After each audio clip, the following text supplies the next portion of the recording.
Welcome food travelers to episode here in Da Nang, Vietnam. In this episode we head to Luk Lat for dinner. It is located right on the banks of the Han River near the Han Market. And for reference, it's about 3 minutes walk from the Novotel Danang Hotel and about 5 minutes from the Crown Plaza. It was a good walk when it was dry, but once it started raining, it really poured down here. And they are open daily from 7 a.m. to 10:30 p.m. And they do have 3 locations. They have one in Hanoi, Da Nang, and Saigon. And this restaurant is known for its architecture with like the lush greenery and the textures and the lighting. It's really designed like towards like those traditional Vietnamese hats. And the restaurant is led by the Madame Bin, a chef with a long tenure with the Sofitel legend Metropole Hanoi Hotel, and is famous for the bold flavored Vietnamese flavors.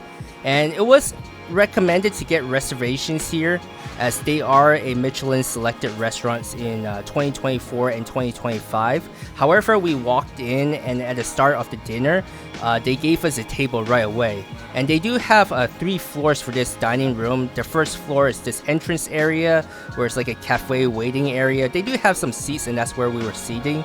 And they also have a second floor, and supposedly that's the primary indoor dining area. And then they have this third floor which has like the views with like the outdoor balcony section. Well, when I first heard the name Micah, it really similar to a food dish that we have in Cambodia.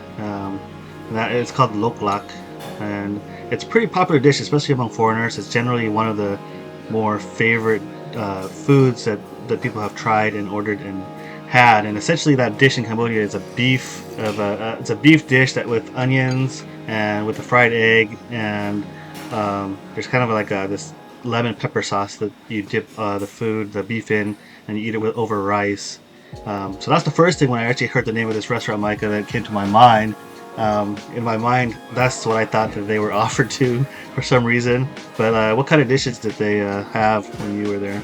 So primarily, they don't have that dish that you were talking about, but it's mostly just Vietnamese dishes. So some of the dishes that we got here is the deep fried soft shell crab roll. We got their signature bun cha dish, which is the grilled pork with the vermicelli. We also got pork belly that was grilled in their traditional way over charcoal, and that was also served with sticky rice. When we came here, we weren't super hungry for this particular day, but we did order as much as we could just to try everything they had. I thought the dishes here were pretty reasonable size, maybe not quite the US, but a little bit larger than usual for Asian restaurants. But I thought the price in general was fair. Like it's about 5 to 11 USD per dish. Yeah, looking at the dishes, they do look pretty large, especially for what you see in Southeast Asia. Earlier in the video, I saw that there was some of the rice vermicelli that was picked up and dipped into the sauce, and I was curious because was that what the servers or whoever was waiting on you asked to do or told you to do? Because it was kind of a lot in my opinion, because one of the favorite things I like to eat is vermicelli, and one of the biggest things there is to you kind of drizzle on the if it's fish sauce, and I'm not sure, so you'll let me know if it's fish sauce or not, but fish sauce could be really strong, and that was a big dip. So when I saw that noodles going in getting dipped, that was quite a bit of fish sauce, if that is the case. Yeah, you're right, it is fish sauce, and they did not tell us how to eat this dish. We were trying to figure out how to eat it, and my dad, he likes it. He thought you're supposed to dip it in. Later on, we kind of found out how you're supposed to eat it. You're supposed to just take a little bit at a time, put it into your bowl, and then just take like a spoonful of the fish sauce just to pour it in. But I think in this way, it kind of maybe speed up the process a little bit. For us, we like that fish sauce. We think it's good flavor, so I want more of it. So I thought it was fine. But I know for some people, it might be just too much. It's overpowering. Yeah, I was just asking because we do something similar in Cambodia, and you know, there's dishes there that are pretty similar, and it's one of those things where it's just like overwhelming. Like I really enjoy fish sauce myself too, and if you overdo it, then it can be overwhelming, and you won't get the flavors of anything else. The noodles will be pretty much drenched in the fish sauce, and you won't get the flavors of the noodle and whatever ingredients that you're having that with. And so I was just curious because I saw it, and I just kind of my mouth kind of dropped when I saw all those noodles being dipped in. And I was like, oh, that's gonna have some really, really strong flavor. Luckily, their pork belly, the way that it was cooked, the pork belly by itself was really, really good flavor. It was nice and thin, just the way you want it. Like you remember, every time we go to eat pork belly at Korean barbecue, it's always really thick cut. So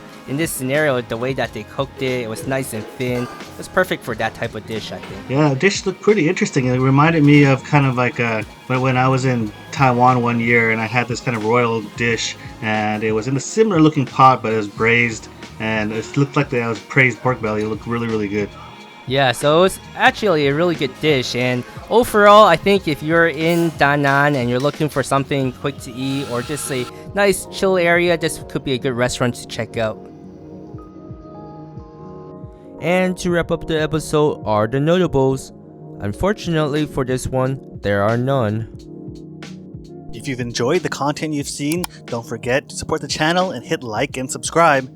And if you want to see additional pictures of food and our travels, go over to our Instagram page and follow us there. And thanks for watching.